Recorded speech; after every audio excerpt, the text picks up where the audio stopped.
Big Deals Experts, o podcast do Investidores VC que reúne especialistas do mercado e insights para impulsionar startups. Olá pessoal, sejam muito bem-vindos a mais um episódio do Big Deal Experts. Eu sou David Ledson, estou sempre aqui no 16º episódio. 17º episódio. A gente se diverte, né? São tantos episódios bons, tudo. Alegres, divertidos, que a gente fala, a gente já vai chegar no 100º nessa mesma alegria. E aí eu vou falar pra você. Não vamos chegar assim. Não vamos mesmo. Com a minha amiga e parceira de turma, de imersão, de bate-papo, de aprendizado, Crispinho. E a gente tem um encontro quinzenal aqui com pessoas excepcionais, com uma bagagem extremamente relevante, impactante, que ajuda a transformar os negócios das empresas desse país, que são conselheiros, conselheiras, que ajudam sobre gestão, governança, liderança e que falam sobre o papel de ser líder advisor em startups e empresas de grande relevância. E para apresentar aqui a nossa convidada de honra, eu gostaria de passar aqui para a Cris. Cris, conta para a gente aí quem é Luciana Carvalho. Então, pessoal, hoje nós estamos aqui com a Luciana, que é co-founder e CEO da Chiefs Group. Mas a Luciana ela já vem atuando aí há 15 anos em experiência em recursos humanos. Antes de fundar a Chiefs, a executiva atuou em várias empresas, como Ambev, Sync e Movai. E foi protagonista, essa é a parte importante, na criação de 2 unicórnios no Brasil. Então, a Lu tem uma ampla experiência na construção e manutenção de culturas organizacionais. Eu acho que você, Lu, vai ser a primeira de RH que a gente está entrevistando. Caramba! Eu posso estar enganada, mas eu acho que é. Que hoje é eu diria uma disciplina extremamente importante. A gente vai poder abordar isso, porque a gente tem sofrido muito nas empresas, né, com Gestão de pessoas, liderança. nas mudanças todas que a gente está vivendo no trabalho, né? E hoje a gente pode, então, falar dessa mudança, e você é especialista em mudança e design organizacional. Hoje também é conselheira de empresas nacionais e multinacionais de capital aberto. Que inveja! Eu sou louca para trabalhar em empresas em conselho de capital aberto. Lu, seja muito bem-vinda. Muito obrigada por ter aceitado o nosso convite aqui. Obrigada a vocês pelo convite. Eu estou super honrada de estar aqui. Acho que muito legal você falar que eu sou a primeira pessoa de RH, assim. Acho que o RH, ele, cada vez mais, ele está ocupando espaços importantes, mas ainda é uma disciplina subestimada em termos de importância, principalmente em cadeiras de conselho. Mas eu estou muito feliz e animadíssima para esse papo. Mas nas cadeiras de conselho, só abrindo parênteses, né, isso está sendo muito... Está sendo quase que obrigatório você ter comitê de pessoas. E é impossível você ter um comitê de pessoas sem RH. Então, os conselhos, eles estão... Talvez esteja realmente, tem razão, mas é uma evolução. A gente ainda pode ter ainda que a gente não tenha a cadeira de RH no conselho de administração. Isso. Mas no comitê de pessoas, que é aquele que dá o apoio para isso aí, todas as empresas estão correndo atrás, porque os prejuízos estão sendo grandes de não encontrar, de não olhar para esse ativo principal das empresas, que são as pessoas. E mais importante, né, Cris e Luciana? Hoje, ter conselheiros que entendam a importância de pessoas dentro das organizações é um diferencial competitivo. Então, tínhamos ao longo da história olhar só para finanças, para vendas, para marketing, para operação, para engenharia de como a organização funciona. Mas o que faz as empresas? De que forma? São pessoas. Então, esse é o nosso desafio e talvez uma das âncoras do nosso papo aqui hoje. Mas antes de passar a palavra, Cris, desculpa, para você ir seguir com a Lu, a gente gostaria aqui de reforçar que mais esse episódio é patrocinado pela Minimal Club. E se você aí não conhece a Minimal Club, que são essas camisas básicas, a Cris hoje até colocou tava frio. E a Mínimo agora tem camisa polo, tá, e pessoal? tem a camisa para mulheres da Moon. Da Moon. Então fica aí a dica para você, vocês vão ver o QR Code na tela. Para você que está assistindo esse episódio, tem 15% de desconto na Mínimo e 10% de desconto na Moon. O QR Code na tela. A palavra está com você, Luciana Carvalho. Acho que eu vou pegar um gancho que é legal, que eu tava as últimas 3 semanas num cliente. Parte do que a minha empresa faz é o trabalho de C as a Service, e ainda que eu seja CEO da operação, eu atuo eventualmente num projeto ou outro, e esse em especial é uma empresa que está muito perto de abrir capital. E eu estava conversando com o CEO e com o chairman, e eu estava falando exatamente o quanto IPO no fim do dia, ele é muito além do que essa empresa da perspectiva de produto, de unit economics, de tecnologia. É uma narrativa. Isso. Né? Qual a história que você vai contar para esses investidores? E os detalhes dessa história importam muito. E a conversa era sobre design organizacional. Qual é o melhor design para essa companhia? Eu estava falando, gente, o design impacta sim na narrativa que vocês estão construindo, porque ele diz alguma coisa sobre essa empresa. Onde você posiciona o C-level, se é embaixo do CEO, se o RH fica embaixo, se o marketing fica embaixo. Isso conta uma história. Né? E acho que pessoas é uma parte fundamental dessa história. Não só quem são as pessoas, mas como elas estão estruturadas e organizadas dentro das empresas. Isso mesmo. E essa coisa das pessoas, né? Você vê como é que alguns assuntos, né? Finalmente cai a ficha, né? Em várias empresas, que é um assunto que eu, assim, pessoalmente, eu tenho muita atuação, que é diversidade, inclusão e equidade. Então, assim, finalmente começa a cair a ficha em várias empresas de que isso é bom para o negócio. Exato. Isso não é mimimi. E aí, nesse aspecto, o RH ele é fundamental. Para trazer como é que faz, como é que o RH tem que atuar de forma que você tenha essa gestão cultural e essa gestão de inclusão. Como é que você vê isso hoje, Lu? Ô, Cris, você sabe que essa foi uma pauta que ela começou a ficar forte para mim em 2017. É recentíssima, né? Eu lembro perfeitamente o dia que isso aconteceu. Eu estava num evento de People Analytics em Wharton e eu fui assistir a Head Global de Diversidade da Meta, a Maxime, e ela foi contando a história dela. E no final do talk dela, ela falou a seguinte frase: as empresas estão perdendo a mão em diversidade porque elas estão indo para a consequência e não para a causa. E a causa da falta de diversidade está em não termos diversidade cognitiva. Isso. Aquela frase, ela ecoou dentro de mim tão forte. E eu lembro que eu voltei, nessa época eu já estava como VP de gente e gestão, e eu voltei para conversar com o senhor, eu falei, cara, a gente está fazendo tudo errado, assim. A gente está nessa coisa de, só promove as mulheres, faz isso aqui. No final do dia, isso é só a consequência. Diversidade cognitiva fala de você ter uma infinidade de cabeças diferentes pensando para co-construir alguma coisa que é maior do que as pessoas individualmente. Então, eu acho que as empresas caminharem com esse mindset, por consequência, elas vão ter diversidade de gênero, diversidade de raça, étnica, regional. diversidade cultural, diversidade socioeconômica. Isso. Mas enquanto a gente estiver na pegada de consequência, muito provavelmente as empresas não vão evoluir. Se evoluírem, vai ser provavelmente voo de galinha, porque não é sustentável quando você não amarra isso na estratégia macro da empresa e dá clareza sobre em que elemento estratégico, ou em que elemento de produto, ou em que elemento de tecnologia, a diversidade ela é realmente um diferencial. Então, eu acredito muito em diversidade.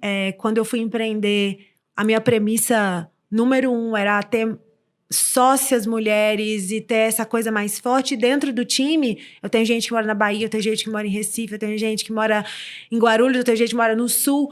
Então, isso para mim é muito importante porque é nessa diversidade de temas e de maneiras de ver a vida que você muda uma organização e leva ela para outro lugar. Eu acho isso fantástico, porque, na verdade, os números que demonstram dessa conexão entre os excelentes resultados em inovação, em resultado financeiro, em EBITDA, eles estão conectados com a diversidade cognitiva. Exato. Mas a diversidade cognitiva ela tem que ser abraçada pelo conselho. É isso. É o primeiro lugar que tem que ter diversidade cognitiva, é o conselho da empresa. Eu fui conselheira da Cinti, que é a empresa multinacional de capital aberto, que você brincou que era seu sonho. Era um sonho para mim também. E, para mim, a formatação do conselho, ela era exemplar neste quesito. Então, eram 6 conselheiros, 3 mulheres, 3 homens, diversidade de país. Então, tinha gente que era dos Estados Unidos, eu era latina, tinha outra que era canadense, tinha outro que era alemão.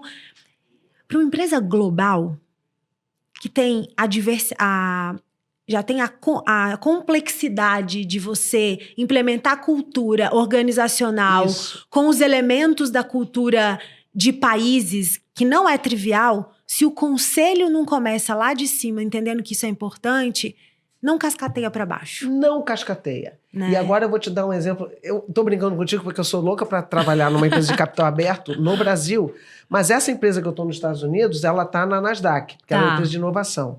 E é exatamente isso. Eu cheguei lá, o conselho já era diverso. Tem uma latina parda, que sou eu. Tem 2 mulheres americanas brancas. Tem um cara de academia indiano. Que legal. Tem um outro cara de academia sul-coreano. E 2 americanos. Então tem 3 mulheres, 4 homens, cores diferentes, regionalidade diferente, disciplinas diferentes. Então, uma é só legal, a outra entende muito de tributação, de auditoria. Eu sou a única que entende de segmento de óleo e gás, que essa empresa faz trabalhos para segmento de óleo e gás. No Brasil, quer dizer, isso tudo traz essa... Agora, essa empresa é assim há anos. E ela é global. Então, assim, o fundador lá atrás... Teve essa cabeça já. Teve essa cabeça de querer um conselho que ajudasse ele com essa diversidade, porque ele queria inovação, ele queria tecnologia. E ele ali já tinha feito a conexão de que ele ia ter isso se ele tivesse cabeças diferentes. A gerente da área de inovação, de pesquisa dessa empresa nos Estados Unidos é do Paquistão.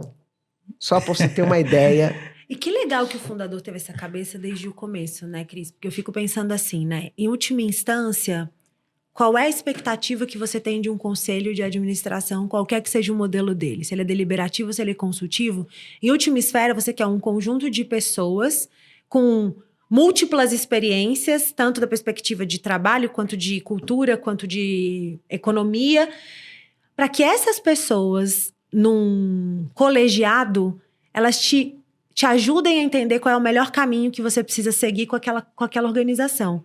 Se você tem todo mundo pensando igual, a chance de você sair com as mesmas ideias o tempo todo e você ser disruptado pelo mercado, que a verdade é, todas as empresas com AI generativa estão a ponto de serem disruptadas a qualquer momento por uma empresinha de 3 pessoas. Essa é a verdade. A gente vai ver provavelmente gigantes sendo disruptados. A gente viu milhares de histórias ao longo do... Nos bancos a gente viu isso. Exatamente.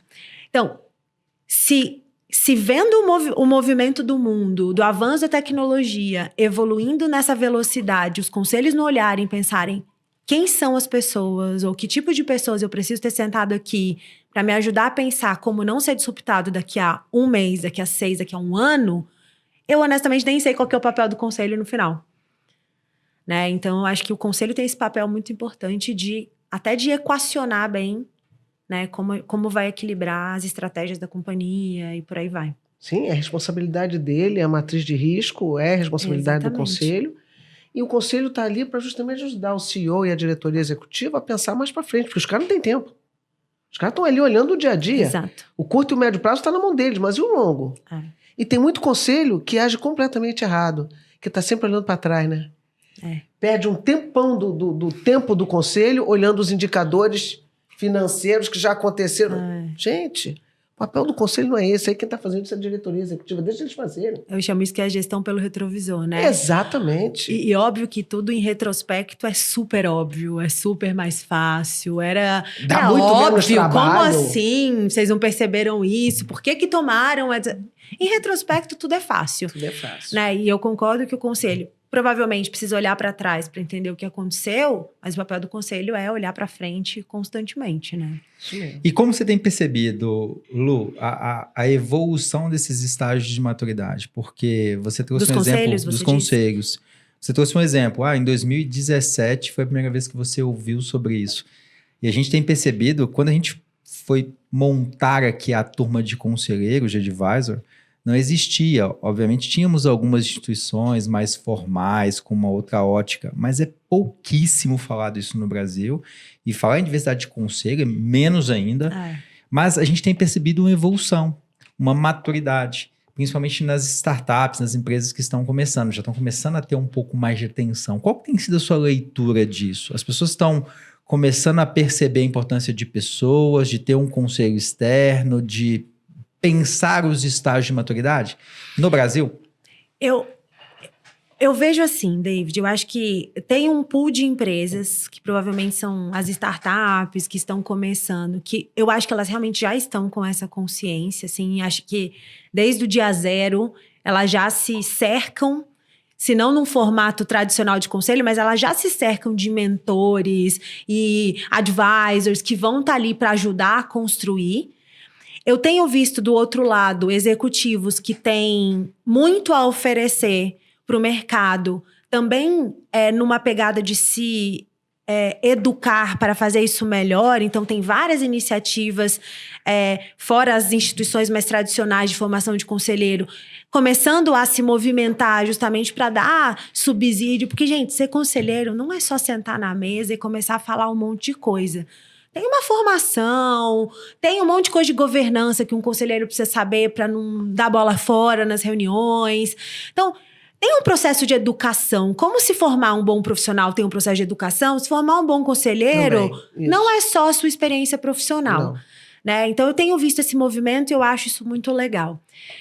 Com relação ao foco em pessoas, eu acho que isso está nas early scale-ups, assim, acho que ainda as grandes, as mais maduras, eu vejo muito nesse movimento da Cris via comitê de pessoas, mas ainda vejo que falta a pauta de pessoas, de cultura, nas reuniões das maiores, assim. Isso trocando muito e vendo o movimento em grupos de conselho, eu vejo que isso é uma dor ainda.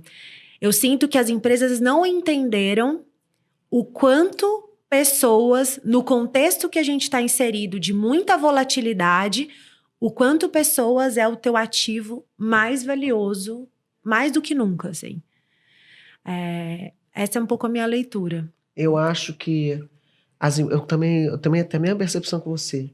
E uma das coisas que contamina muito o conselho é a presença do investidor. O cara tem uma visão de curto prazo. E ele está sempre olhando para o preço das ações da Bolsa. Então, assim, é duro isso, porque o cara não consegue levar com muita profundidade a pauta ESG, consequentemente também não leva o S para frente, consequentemente também ele não leva a pauta de pessoas com muita... E ele não faz um troço que é importantíssimo. Todas as empresas não fazem gestão financeira, gestão de portfólios, né? Normal? Sim. Como é que não faz gestão cultural? Se você está sendo bombardeado por toda essa volatilidade, essa mudança na sociedade. Como é que você não faz gestão cultural da sua empresa? Gente, a cultura, ela tem que mudar. Ela vai ter que avançar. E quem vai fazer avançar isso são as pessoas. Elas têm que se sentir ali incluídas, envolvidas, que elas sejam motivadas para influenciar. E se você não faz essa gestão cultural, você vai perder. Você perde as pessoas. Então você perde um grande aquário de talentos que está do lado de fora, que podia estar do lado de dentro, e você perde aquilo que você já gastou um dinheirão para formar, porque vai sair. Você sabe que cultura organizacional é o assunto que eu mais amo falar, assim, brilha meus olhos, David sabe.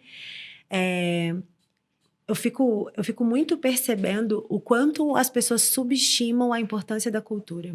Então, nesse trabalho na TIFES, eu tenho me relacionado muito, muito, muito com empreendedores de todos os níveis. E é engraçado, toda vez que essa conversa chega, a frase que eu sempre escuto é: não, mas eu tenho a minha cultura, tá aqui na parede, ó.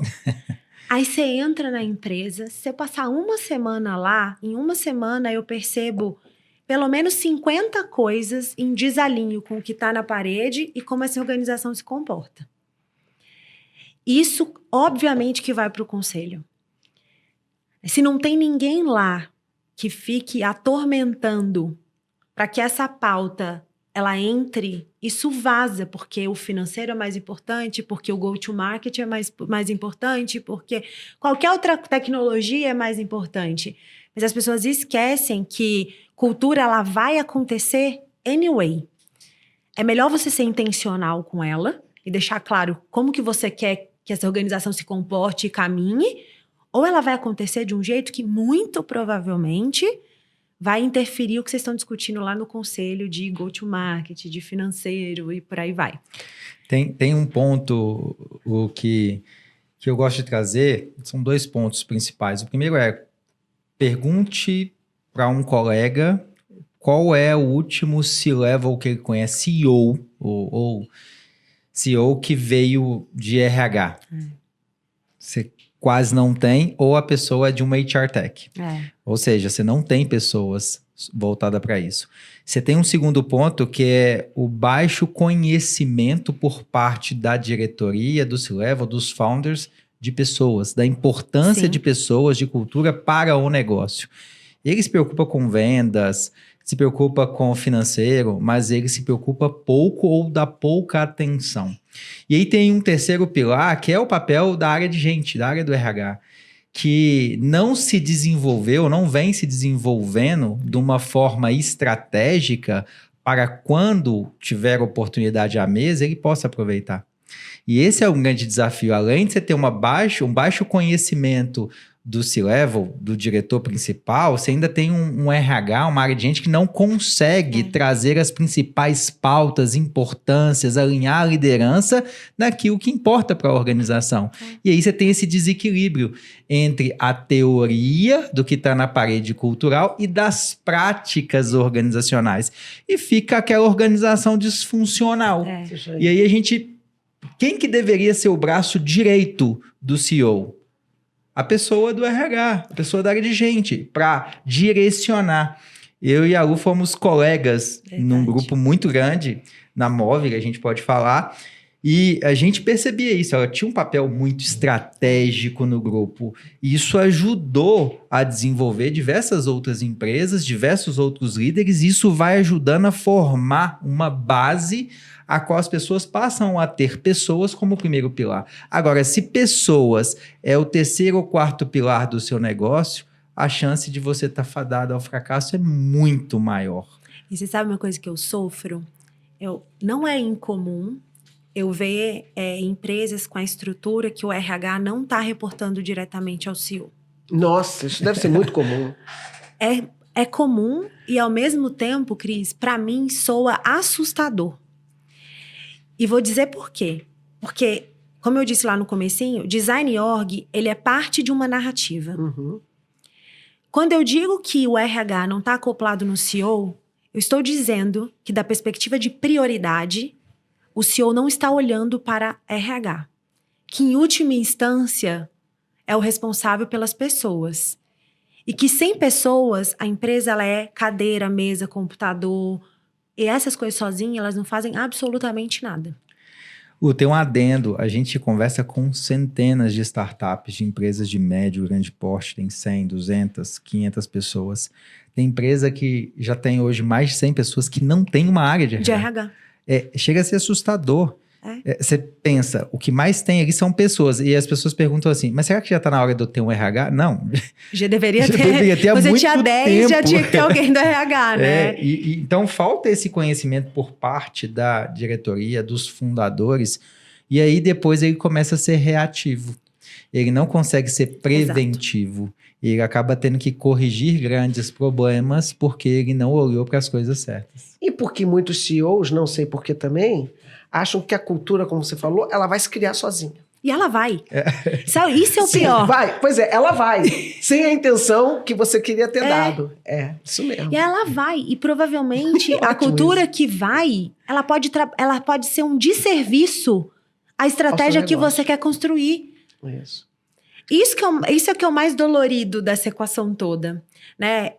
E aí, David, acho que você trouxe esse ponto, assim, do RH, ele entrar em campo, já num papel mais reativo. Aí eu acho que eu sempre brinco isso, como eu vim de história de RH, eu até posso falar mal do RH, mas eu não gosto que ninguém mais fale. Nós temos licença poética. Eu tenho licença poética. Eu acho que parte do RH ainda não ter conseguido assumir um papel protagonista é nossa responsabilidade como profissionais de RH. A gente ainda, poucos de nós, eu não posso generalizar, mas poucos de nós entendeu que o nosso papel, ao querer um espaço na mesa, ele precisa avançar pelo menos 30 casas do que a gente faz hoje. Então, não é só falar de recrutamento, não é só falar de treinamento e desenvolvimento, não é só falar de remuneração.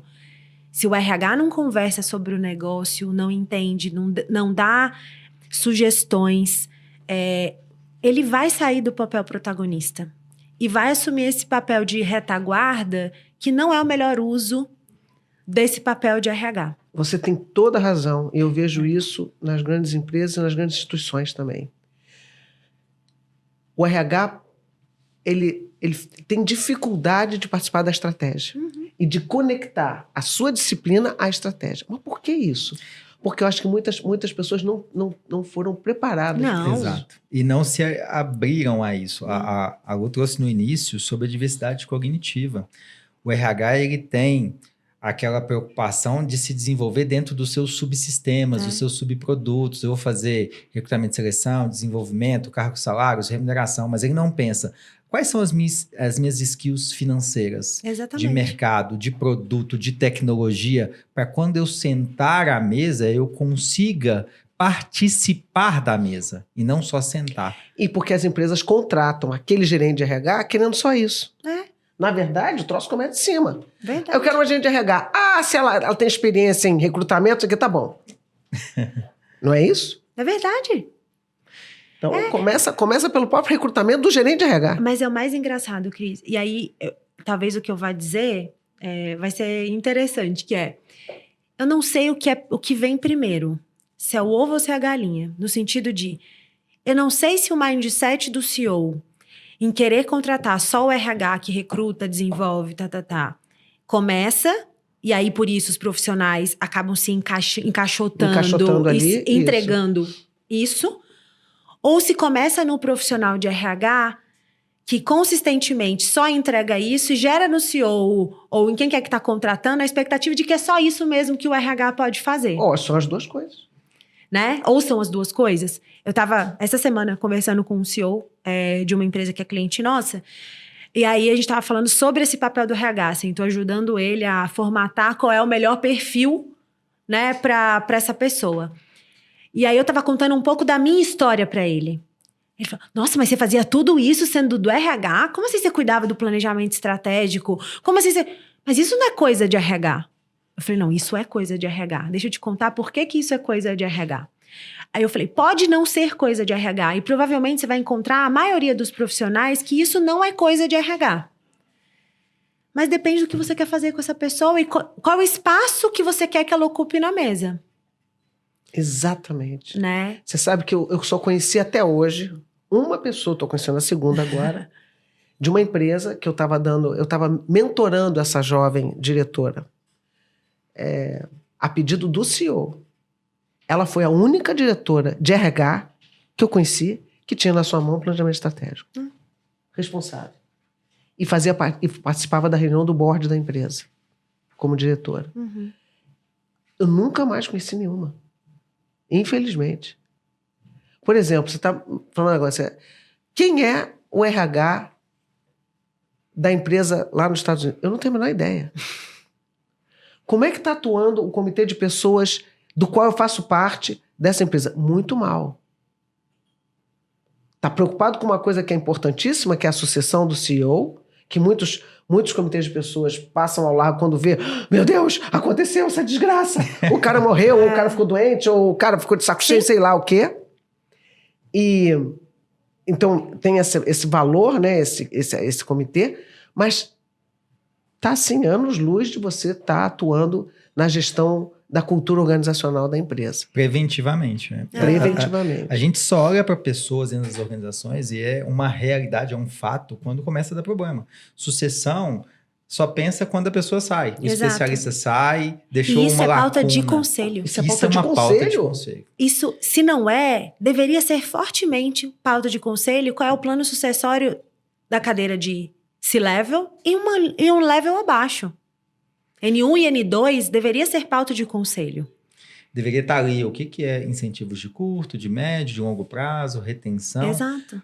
E entrando nessa perspectiva, como a Chiefs tem ajudado as organizações a mudar esse mindset, a virar essa forma de enxergar esse desafio? Ô, David, acho que assim, né?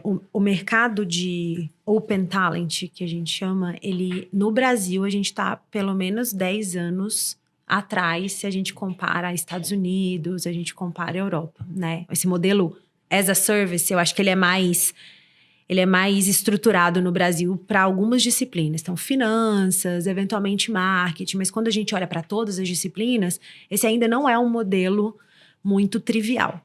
Porque a gente foi intencional em definir que a gente ia começar com C-level. Por quê? Porque são os formadores de opinião. Se eu coloco nas empresas pessoas de si as a service, eu ajudo a movimentar e no final do dia são eles que influenciam uma organização, influenciam o mercado e por aí vai. Eu acho que a gente tem ajudado muito da perspectiva de, primeiro, mostrar que esse é um modelo que funciona. Esse é um modelo que traz eficiência financeira para as empresas, em última instância. Então, quer dizer que eu sou uma empresa pequena e aí em geral, o nosso foco maior está nas empresas que estão em captação série A, eventualmente série B, onde as skills do founding team já não são suficientes para que o business plan que foi acordado com o fundo seja entregue. A gente entende que trazer uma expertise de fora, part-time, num custo infinitamente reduzido, que seria uma contratação full-time, eu ajudo as empresas a entregarem mais rápido aquilo que elas estão se comprometendo a. Então, acho que esse é um movimento que eu vejo acontecendo forte. Com esse movimento acontecendo, eu percebo as grandes curiosas, né? Tipo, mas me conta um pouco disso aí que vocês estão fazendo. E eu acho que a gente já achou que a nossa persona eram os CEOs. Hoje, honestamente, eu acho que são os RHs. E aí vou dizer por quê. Porque o RH, se resolve ser detrator, ele é um ultra detrator do modelo. Por que ele é um ultra detrator? Por característica, você também já foi de RH, você sabe, a gente é controlador. O RH quer controlar tudo, cada detalhe, cada passo, e perde um tempo danado, sejamos honestos, tentando controlar. Um trabalho as a service, você não controla tanto. E você muda a dinâmica da organização quando você tem alguém ali que vai entrar numa pauta ou outra, não vai estar ali em todas as pautas. Então, você vai ter que ter dentro das organizações um nível de capacidade de priorizar, capacidade de ter senso de urgência, porque senão essa pessoa nem valor ela entrega. Então, parte do que eu acredito muito do modelo que a gente faz hoje na Chiefs é ter uma reunião que eu chamo de onboarding, que é vamos colocar todo mundo eu, Chiefs, a empresa que contratou e o executivo ou a executiva que está entrando no projeto, vamos colocar todo mundo na mesma página e definir quais são os KPIs de sucesso dessa pessoa nessa companhia, porque ela não vai conseguir fazer tudo. Então, a curiosidade dos grandes é como é que isso funciona na prática? E aí a gente conseguiu desdobrar modelos diferentes do só o executivo atuar como um C as a Service. Então, a gente entendeu que existe um produto que chama Shadow Executive, que basicamente a Cris foi promovida porque dentro da organização, ela é alinhada com a cultura, ela entende o negócio. Se eu fosse trazer alguém de fora, a curva de aprendizado ia ser maior, mas a Cris ainda não tem as skills técnicas em prontidão para exercer aquela função, mas eu não quero deixar de ter a Cris nessa cadeira. Então, eu plugo um executivo mais experiente do que ela, com mais bagagem, com as habilidades técnicas mais bem desenvolvidas e deixo como uma sombra. Essa pessoa não é protagonista. ela só fica ali cerceando e ajudando a orientar. Isso acelera a curva de aprendizado do executivo, um absurdo. Cria um nível de engajamento enorme, porque a pessoa percebe que está sendo valorizada, que tem alguém que está ajudando a desenvolver. E para a organização tem um quê de saúde, porque o retorno sobre esse investimento de colocar a pessoa naquela cadeira, ele vem mais rápido.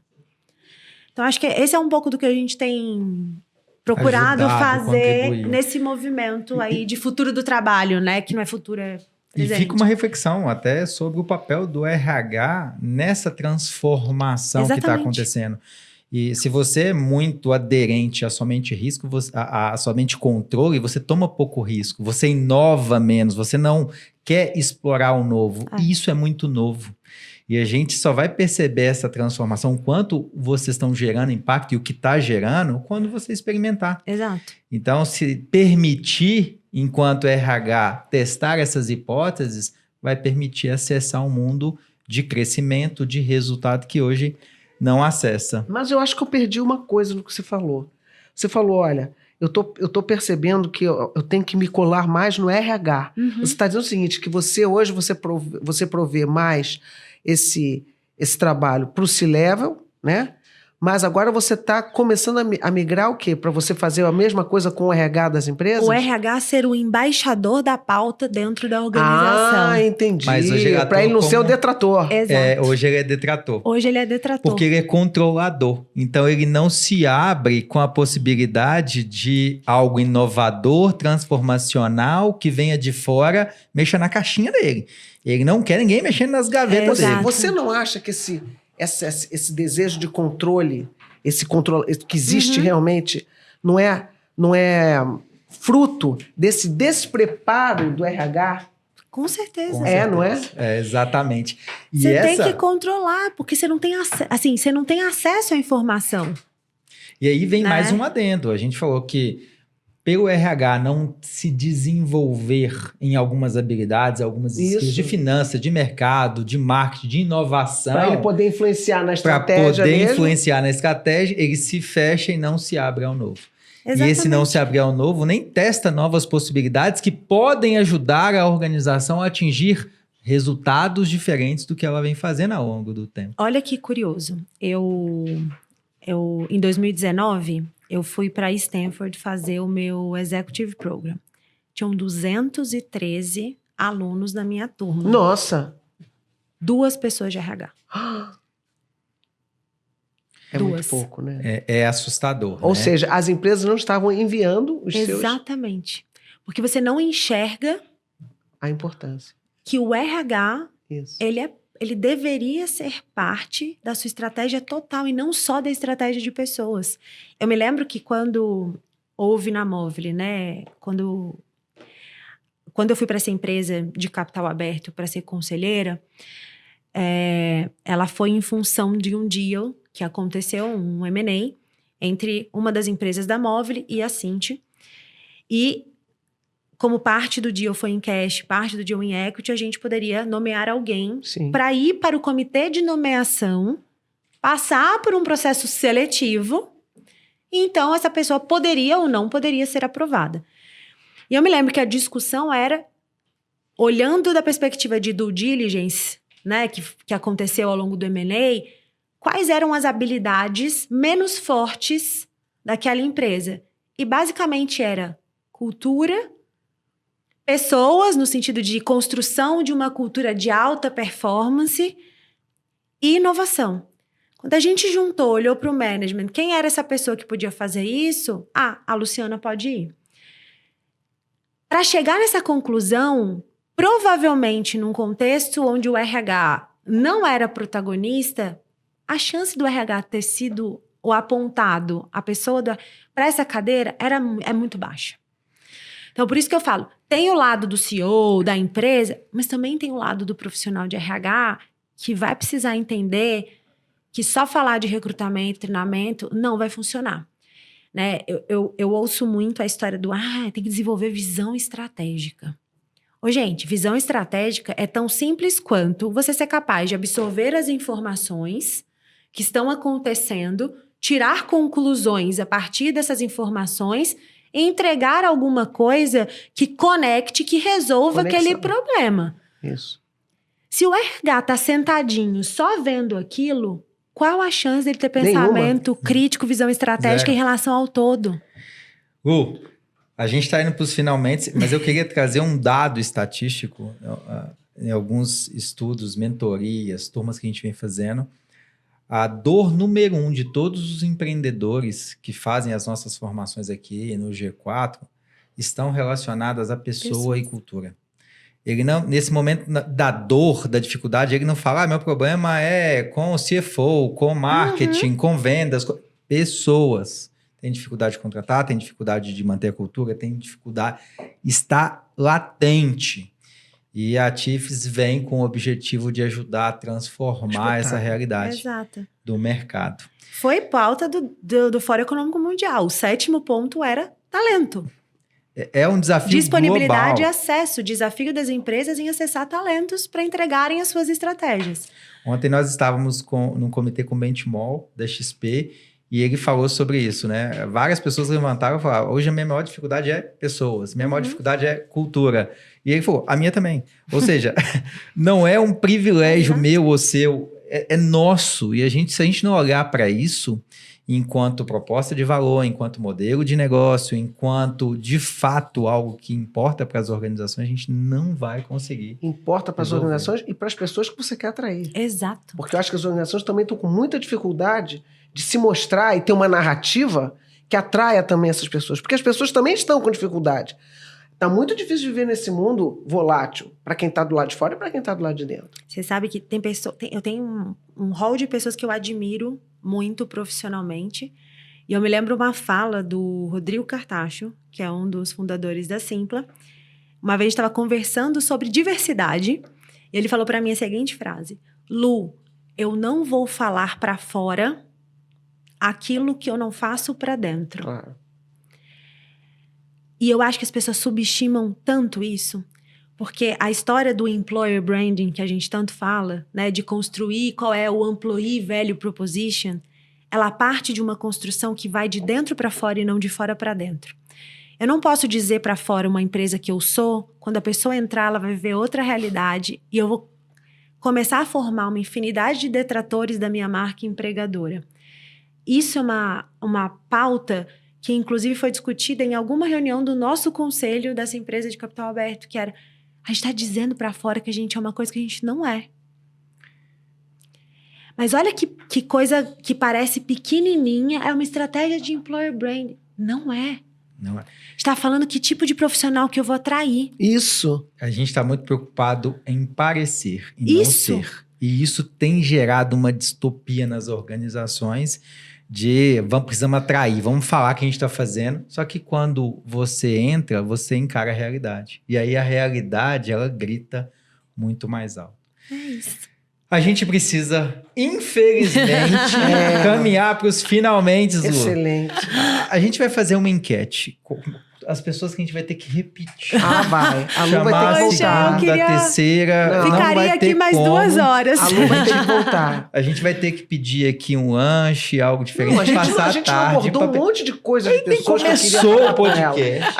A gente abordou muito superficialmente diversidade e inclusão, etarismo, passou... Nem falamos sobre isso. Que é um negócio que também é super importante. Enfim, essa pauta de pessoas vai ter que merecer um segundo podcast muito rápido. Vai depender dos comentários, dos compartilhamentos. Peçam a Lu aí que a gente já convida ela para o próximo episódio. Lu, queria te agradecer muito por ter aceitado o nosso convite, por ter vindo. A gente gostaria aqui de deixar uma lembrança. Olha só que bonito, olha, Luciano. Caramba! Me senti muito importante agora. Compartilha nessa câmera aqui pra turma ver aqui, em casa, olha só. Que lindo! Adorei! Esse é um mimo do nosso time aqui. E uma carta carta à mão do Investidores VC, com um carinho especial aí aos nossos convidados e convidadas. Que lindo! E a Moon. Que bom! Eu tava já aqui, ó, me segurando pra dizer... Será que eu vou ganhar? Será que eu vou? Eu amo camiseta, você não tá entendendo. depois para você acompanhar. E conta pra gente, Lu, como que as pessoas te encontram nas redes sociais para continuar acompanhando o seu trabalho, sabendo um pouco mais da sua história, do seu legado que você está construindo. Acho que o melhor lugar para me encontrar é o LinkedIn. Então lá eu publico uma série de conteúdos, mas para quem gosta do Instagram, também Luciana Carvalho funciona. Também lá eu entrego alguns conteúdos muito focado para futuro do trabalho, desenvolvimento de pessoas. Eu gosto muito de falar das pautas de maternidade, gosto muito de falar de síndrome da impostora, que eu acho que muito muitas legal. Mulheres que estão aqui Menopausa. no mundo corporativo. Eu não sei se eu tenho lugar de fala ainda, Cris, mas daqui a pouquinho eu vou chegar lá. Mas você sabe que mas eu posso convidar pessoas para falar sobre isso lá. Eu tenho participado de alguns eventos assim interessantes com médicas, né? Mulheres que estão falando sobre isso, porque isso tem influenciado muito o ambiente de trabalho. E é uma coisa que tinha um preconceito muito grande. E falando sobre maternidade, você tem que conhecer uma mulher espetacular que escreveu um livro recentemente sobre a renúncia. De você resolver não ser mãe. Para poder ter uma carreira. Isso, para poder ter uma carreira. Então, ou você tomar a decisão de não ser. Então, essa autora desse livro, que eu daqui a pouco vou me lembrar o nome, esqueci até o nome dela também, que vexame. Mas, enfim, muitas mulheres agora têm escrito sobre isso, né? Sobre a pressão. Tem que ser mãe, e sobre a pressão que ela sofre da sociedade e sobre a decisão que ela está dizendo, não, mas eu não quero, não faz parte da minha vida agora. Ser mãe era meu sonho da vida. E trabalho é talvez um dos pilares mais importantes, do tripé de pilares. Trabalhar é muito importante. Eu sou mãe solo. Então, equacionar, empreender, ser mãe, ser mulher, ser filha... É um movimento intenso. Então, consigo enxergar mulheres que não estão dispostas a equacionar isso. E tá tudo certo, eu acho que tá válido. E consigo enxergar mulheres que têm um desejo genuíno de ser mãe, mas têm um pavor enorme do quão difícil vai ser, do quão impactante para a carreira pode ser a maternidade. Então, acho que eu adoro falar esse assunto. Serenidade da Renúncia é o nome do livro. Vou procurar. Serenidade da Renúncia. Fica a dica aí, a gente vai colocar o nome do livro aí no rodapé.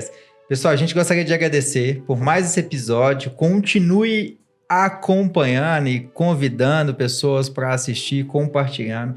Vocês conseguem seguir o nosso podcast em todas as redes sociais, no canal do investidores.vc no Spotify, em todos os streams. E Lu, conta para nós, Cris, aonde que as pessoas te encontram? Assim como a Lu, é no LinkedIn. Também lá é onde eu escrevo alguns artigos sobre o que eu penso e onde também eu coloco ali as minhas... Você me acha no Cristina Pinho, tracinho, Instituto Luiza, é onde eu gosto de estar. Vocês me encontram como David Ledson em todas as redes sociais, algumas mais ativas, outras não. E no Investidores VC você tem aqui a formação de investidores, de founders e de advisor comigo e com a Cris Pinho. Obrigado, pessoal. Foi um prazer estar com mais esse episódio com a nossa convidada especial. E até a próxima. Até a próxima, pessoal.